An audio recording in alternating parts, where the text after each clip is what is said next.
এক মাস ধরে রোজা থাকার পর সোমবার সারা রাজ্যের সাথে মালদা জেলাতে পালিত হচ্ছে খুশির ঈদ।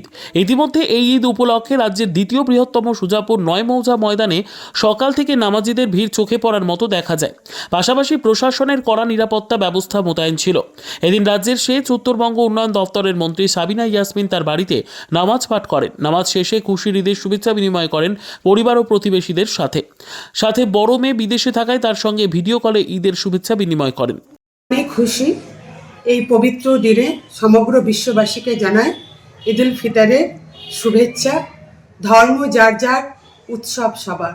সৌহার্দ্য, সৌভ্রাতৃত্ববোধ মানুষের মধ্যে জেগে উঠুক এই কামনা করি এবং আগামী দিনে আরও সম্প্রীতির বার্তা বহন করে সমগ্র বিশ্ববাসী যেন প্রমাণ করে যে একটাই ধর্ম, সেটা হচ্ছে মানব ধর্ম।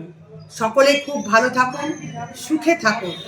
খুবই খুশির দিন, কারণ এক মাস রমজান রোজা রাখার পরে আজকের দিনটি আসে এবং আমি কামনা করব, আল্লাহর কাছে দোয়া করব যারা এক মাস রোজা রেখেছেন তাদের জন্য ইবাদত পূর্ণ হয় এবং আজকে সত্যিকারে পরিবারের সঙ্গে দিনটা কাটাই, খুব ভালো লাগে এবং নিজের মতো করে কাটাই। এবং বিশেষ করে একটা বেলা সকাল থেকে দুপুর পর্যন্ত পুরো সময়টাই পরিবারকে দেওয়ার চেষ্টা। Bureau report, PB news. Dreamland nursing home, ঠিকানা ইন্দ্রপ্রস্থ, বাবুরবাগ, পূর্ব বর্ধমান। পিন নম্বর 713104। যোগাযোগের নম্বর 9775163111।